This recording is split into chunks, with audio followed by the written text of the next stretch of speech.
Hi friends, मेरा नाम है प्रतिभा और आप सबका स्वागत है प्राट्स किचन में। दोस्तों, आज मैं बनाने जा रही हूँ रेस्टोरेंट स्टाइल कढ़ाई पनीर। कुछ दिन पहले मैंने ढाबा स्टाइल कढ़ाई पनीर अपलोड की थी, उसको आप लोगों ने बहुत पसंद किया था, बहुत अप्रिशिएट किया था। तो आज मैं लेके आई हूँ रेस्टोरेंट स्टाइल कढ़ाई पनीर। दोस्तों, इतनी अच्छी लगेगी ये सब्जी, बिल्कुल रेस्टोरेंट का टेस्ट आपके घर में उतर के आएगा। इसको आप एक बार ट्राई करें और फिर मुझे बताएं रेसिपी आपको कैसी लगी।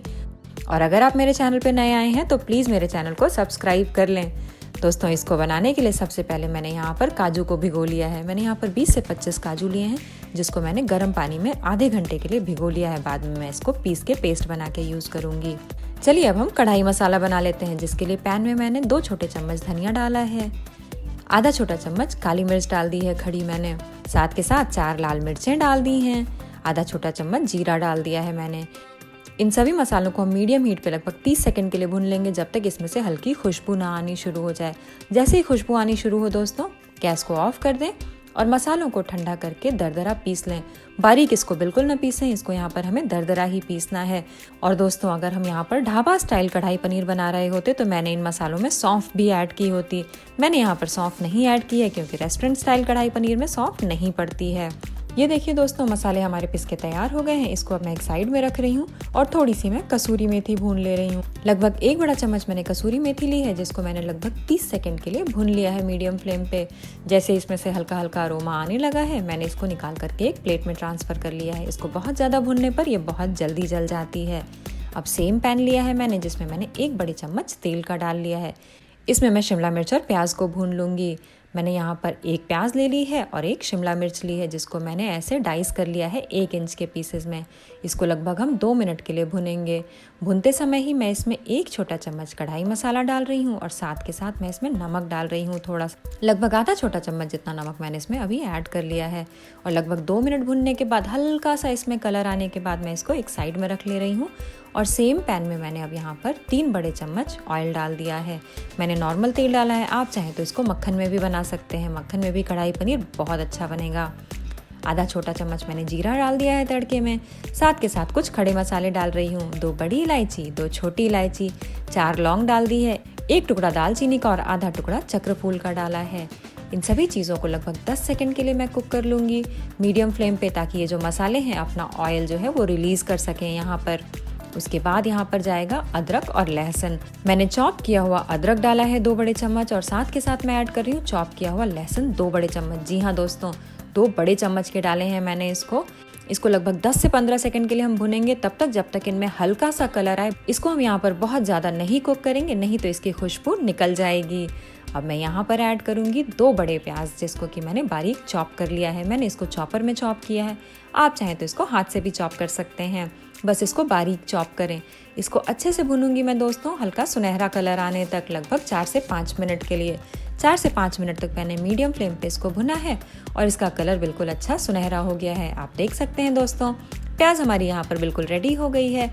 तो अब मैं इसमें टमाटर डाल रही हूँ। मैंने 3 टमाटर लिए थे, जिसको मैंने ऐसे ही ग्राइंडर जार में पीस लिया है, उसको ही मैंने ऐड कर दिया है यहाँ पर। इसको भी अब हम कुक करेंगे तब तक जब तक टमाटर जो है वो अच्छे से कुक ना हो जाए और ये मसाला जो है वो ड्राई ना हो जाए। लगभग 4 से 5 मिनट इस प्रोसेस में भी हमें लग जाएंगे। आप देख सकते हैं दोस्तों, 4 से 5 मिनट में हमारा जो टमाटर है वो भुन के बिल्कुल अच्छा तैयार हो गया है।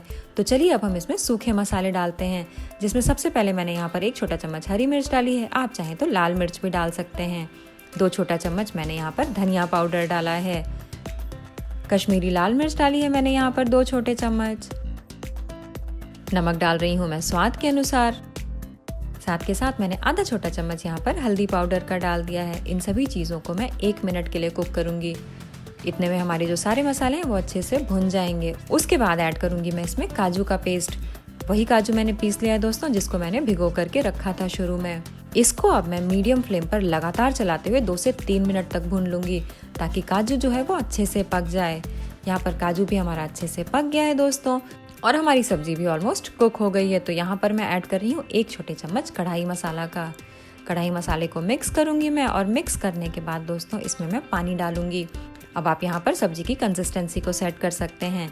यहाँ पर आप आधे से 1 कप पानी डाल सकते हैं। जितना पानी आपको रिक्वायर्ड है उतना आप डाल लें यहाँ पर। तो मैंने यहाँ पर आधा कप से थोड़ा ज़्यादा पानी डाला है। इसको मिक्स करने के बाद मैंने इसमें प्याज और शिमला मिर्च ऐड कर दी है। शिमला मिर्च और प्याज को भी मैं यहाँ पर मिक्स कर रही हूँ और मिक्स करने के बाद सब्जी मुझे अभी भी थोड़ी सी सूखी लग रही है, तो मैंने आधा कप पानी इसमें और ऐड कर दिया है। ये देखिए दोस्तों, कंसिस्टेंसी अब ठीक लग रही है मुझे सब्जी की। अब मैं इसका फ्लेवर एनहांस करूँगी रेस्टोरेंट स्टाइल, जिसके लिए मैंने यहाँ पर 1 बड़ा चम्मच मक्खन का डाला है, आधा छोटा चम्मच गरम मसाला और कसूरी मेथी जो हमने भून के रखी थी शुरू में, उसको मैंने हाथ से क्रश करके डाल दिया है। इन सभी चीज़ों को मैं मिक्स कर रही हूँ और मिक्स करने के बाद मैं इसमें पनीर डाल रही हूँ। 300 ग्राम पनीर मैंने यहाँ पर लिया है दोस्तों, जिसको मैंने क्यूब्स में काट के डाल दिया है।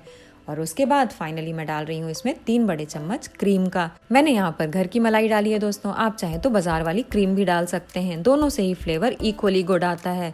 बस सब्जी हमारी तैयार हो गई है। यहाँ पर मैंने डाला है बारीक कटा हुआ धनिया का पत्ता खूब सारा।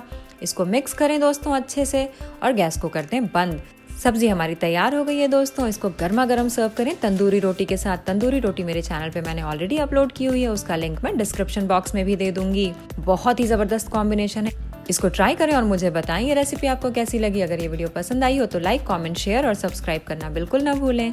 फिर मिलेंगे एक नई रेसिपी के साथ प्रैट्स किचन में।